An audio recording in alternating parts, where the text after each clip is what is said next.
So now you've got the right team with you.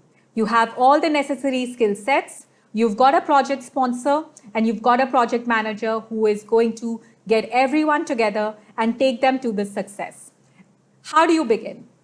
Well, my suggestion will be first you need to understand what is my problem. So you start off with defining the problem.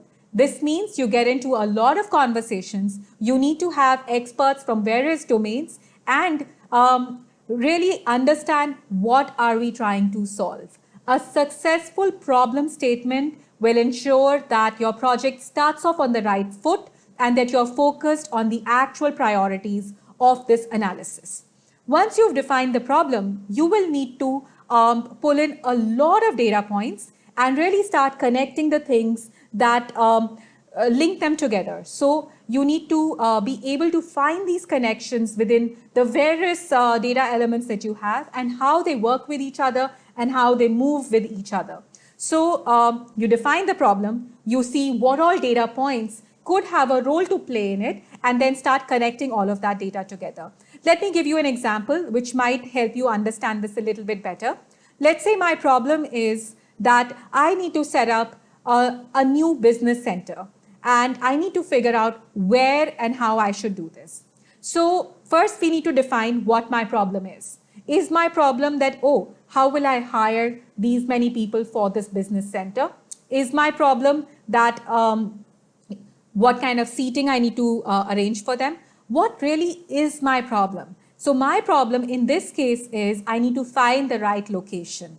What are the various kinds of data points that I could pull in to help me understand this? Now here you can see that there can be thousands and thousands of data points that I might have access to.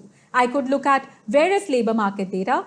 I could look at data from various job portals and see what kind of skill sets are available in various locations. I could look at rental or real estate data and see that where would my cost of operations be lower. I could look at legal constraints and see what are the kind of labor laws that operate in various geographies and see which labor laws are most friendly to my work. And I could even look at things like the kind of policies or the kind of tax havens a particular geography provides for me. And that's not all. There could be tons and tons of data points that you're able to bring in together. And you will find that there are certain data points that really have these linkages with each other and which just naturally make a lot more sense and are able to add to my problem statement. While there are many data points that you might want to reject because you feel they are not pertinent for you. So, for example, I want to set up a new center, but most of my work perhaps is in programming. So maybe I'm an IT company and for me programming is the work that these people will be doing. In which case, the data points of whether the real estate costs of a particular location are friendly to me may or may not be an important data point if you're willing to allow your workforce to work remotely from their own homes. So you could choose to pick or reject data points which you feel are pertinent or not pertinent to your problem statement. And at all points of times, you need to make sure that you're focusing on the problem statement. Because my problem statement did not say that I need to set up a physical center in a new location. All I said was I need to set up a new center. And therefore, real estate costs can be rejected because I'm comfortable with the idea of remote working because it's an IT setup.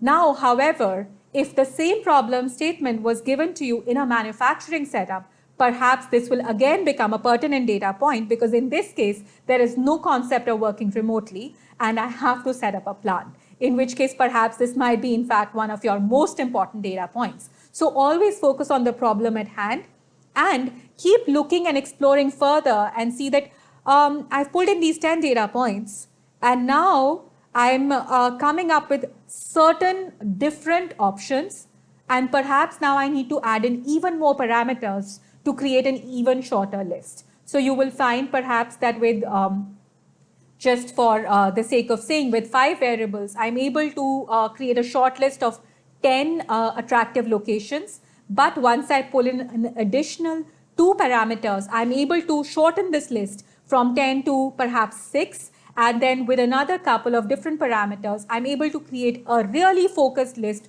of 3 possible geographies where I can set up my new center. So keep working on the problem, keep asking a lot of questions, and make sure you always come back to the basic, which is, what is my problem statement? And is that the question I'm solving?